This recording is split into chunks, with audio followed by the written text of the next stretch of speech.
Kalau saya sih tegaskan ya, saya mau, ya maaf gitu, namanya saya kan duda dan pernah nikah dari zaman dulu sampai detik ini saya nggak pernah KDRT dengan perempuan.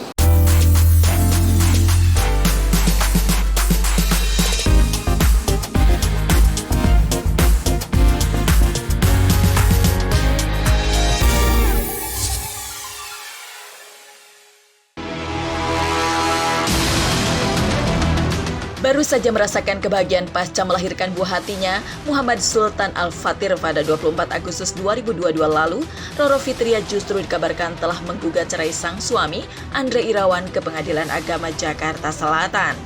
Kabar tersebut pun telah dikonfirmasi langsung oleh pihak Pengadilan Agama Jakarta yang membenarkan jika Roro memang telah mendaftarkan secara daring atau online gugatan cerainya pada 14 September 2022 lalu.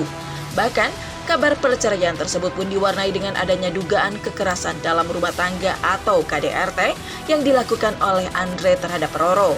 Namun, hal itu segera dibantah Andre yang menegaskan jika dirinya tak pernah melakukan KDRT bahkan terhadap mantan istri dari pernikahan terdahulunya.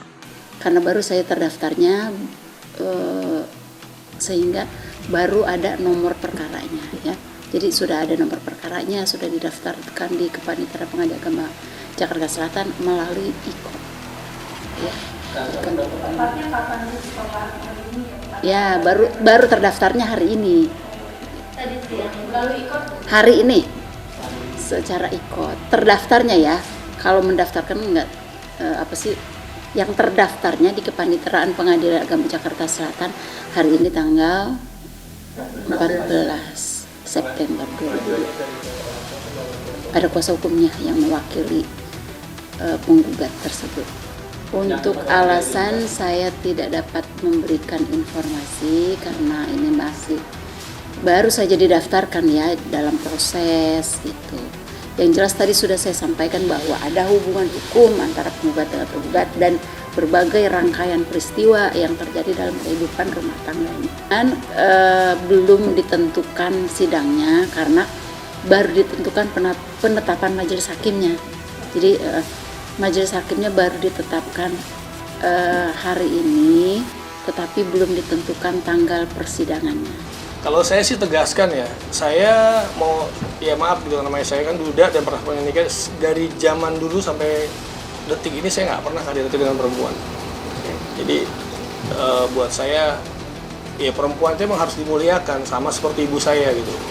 Jadi prinsipnya seperti itu aja laki-laki gitu. Makanya saya sama anak perempuan saya pun dekat gitu. Berarti menepis ya? Apa? Menepis. Ya itu terserah lah di luar bilang apa, saya maksudnya yang penting yang saya lakukan Allah lihat kok gitu aja.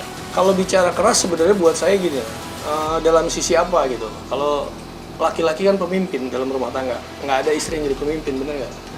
Nah jadi buat saya ketegasan saya dalam rumah tangga adalah yang berhubungan dengan akidah, dengan syariat ya harus benar-benar tegas gitu, nggak bisa pelintir-pelintir gitu, ya hitam, putih ya putih, nggak bisa abu-abu gitu dalam Islam kan. Adanya gugatan cerai yang dilayangkan Roro diakui Andre sempat membuatnya terkejut. Pasalnya, ia tak menyangka jika sang istri yang dinikahinya pada 21 Desember 2021 lalu itu secara mendadak menggugat cerainya di usia pernikahan yang baru seumur jagung, yakni 9 bulan. Apalagi, Andre mengaku jika dirinya tak memiliki permasalahan berat dengan Roro. Bahkan, beberapa waktu lalu Roro sempat memuji sang suami yang begitu setia mendampinginya sejak hamil hingga melahirkan. Namun Andre menduga adanya gugatan tersebut disebabkan Roro merasa kecewa dirinya tak mendampingi Roro dan sang buah hati saat melakukan sesi pemotretan newborn lantaran memilih untuk mengurusi seseorang yang kala itu tengah sakit. Beneran gini, terkait masalah gugatan saya sendiri juga nggak tahu ya kalau bakalan sampai sejauh ini, karena kan masalahnya juga saya udah hampir beberapa minggu dari semenjak lahiran tuh belum ketemu sama Nyai, jadi belum ada komunikasi. Karena hampir semua akses WhatsApp semua udah diblok sama Nyai, dan saya udah berkali-kali untuk datang ke rumah, nyari ke apartemen, semuanya nggak ada Nyai. Tapi saya tahu lah posisinya di mana, cuma nggak ketemu gitu. Pas ke apartemen juga nggak ada, ke rumah hampir setiap hari saya pulang ngecek Nyai aja. Karena saya agak khawatir, karena kan dia baru pertama kali ya punya anak, jadi kekhawatiran saya sama anak, karena waktu hari baru lahir 2 hari pun sempat masuk rumah sakit lagi adiknya sempat. Jadi kena kuning ya dibilangnya.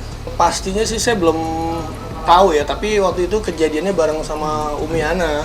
Jadi Ibu Ana masuk rumah sakit dalam keadaan kritis. Waktu itu saya keluar dari rumah pun 2:30. Itu pun izin dengan Nyai gitu. Pas keluar 2:30 karena saya sempat konsul juga dengan Guru Ana kan, gimana tinggalin udah nggak apa-apa. Saya bilang ini baru lahir, ya udah nggak apa-apa karena kan di rumah. Jadi saya keluar ke rumah Ibu Ana, saya urusin sampai Ibu Ana masuk rumah sakit itu sekitar masuk ruang ICU jam 7 malam lah besoknya. Saya balik udah nggak ada.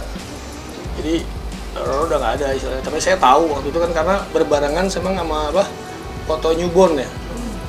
Jadi foto newborn pas saya balik selesai foto newborn, karena emang foto newborn selesai mungkin ya karena kecewa saya nggak hadir di foto itu, tapi kan buat saya itu hal yang nggak terlalu inilah, karena tapi makanya saya pikir mungkin Nyai pengen tenang, saya juga ya udah saya diem aja, lebih fokus ke Ibu Ana sama saya. Ada karena kita kan pas dari lahir itu udah fokus ya. Terakhir itu yang saya bilang tadi, saya dan Nyai kan istilahnya saya pernah punya pengalaman gitu dengan anak gitu kan, jadi saya anggap apapun saya selalu ya udah mengalah, karena anak-anak ini kan Nyai baru, saya anggap istri saya baru punya anak gitu kan, yang kayak makanya saya bilang waktu 2 hari keluar dari rumah sakit, besoknya langsung masuk rumah sakit lagi dirawat karena sempat itu dia penyakit kuning namanya, kurang kuning ya kan, itu jadi harus disinar kan, harus disinar, jemur. Iya, karena kurang ASI juga, karena kan mungkin dia belum terbiasa untuk memberikan ASI kan itu. Oh luar biasa. Iya Kang Mas Papa luar biasa nih, sayang banget nih nggak bisa ikut karena baru ada kerjaan. Jadi Kang Mas Papa ini ya, jadi telaten, sabar, karena sebelumnya juga dampingin Nyai di beberapa kelas kayak kelas yoga prenatal, kelas hipnobirthing, kelas persiapan persalinan, kelas bagaimana mengoptimalisasikan posisi janin. Jadi tahu suami harus bagaimana, terus kalau misalnya udah pembukaan 1 ke selanjutnya sampai 10 tuh suami harus bagaimana tuh tahu gitu. Dan udah banyak cakaran-cakaran ya di tangannya karena memang sakit banget. Jadinya nahan rasa sakit tuh sambil nyakar. Sementara itu, dalam gugatan cerai yang diajukan Roro, artis kelahiran 29 Desember 1989 tersebut mengajukan beberapa tuntutan termasuk hak asuh anak. Menyadari Sultan masih berusia 1 bulan dan sangat membutuhkan sosok ibu, Andre pun tampak menerima jika hak asuh tersebut jatuh kepada Roro. Meski begitu, kuasa hukum Andre menegaskan serta meminta agar Roro tidak menutup akses kliennya untuk bertemu dengan sang anak jika berhasil memenangkan gugatan hak asuh anak tersebut nantinya. Tuntutannya antara lain yaitu tadi permintaan agar dikabulkan gugatannya, bercerai dengan tergugat, terus permintaan akibat dari perceraian tersebut seperti ada akibat-akibat hukumnya lah, dan juga mohon untuk ditetapkan anak itu berada dalam asuhan penggugat serta biaya hidupnya. Kami juga baru dapat info ya tadi ya untuk mengenai gugatan dari Nyai Roro Fitria kepada klien kami ya. Oleh karena itu kemungkinan dalam waktu dekat kami juga akan ke Pengadilan Agama Jakarta Selatan untuk mendaftarkan kuasa kami sebagai kuasa hukumnya dari Mas Andri, dan kami dari tim kuasa hukum akan menjawab semua gugatan-gugatan yang dilayangkan Nyai dan melalui kuasa hukumnya. Kalau mengenai hak asuh anak, ya memang kita semua tahu ya bahwasannya memang Baby Sultan kan masih bayi baru lahir ya. Memang kalau secara hukum ya kami juga semua udah tahu bahwa anak di bawah 12 tahun kan memang semua diikut sama ibu ya. Tapi dalam hal ini yang perlu kami tegaskan adalah kami akan berusaha dalam arti jangan sampai klien kami ini ya kan dihalang-halangi atau ditutup aksesnya untuk bertemu dengan anaknya. Kalaupun nanti seandainya hak asuh anak ini jatuh kepada Nyai Roro Fitria.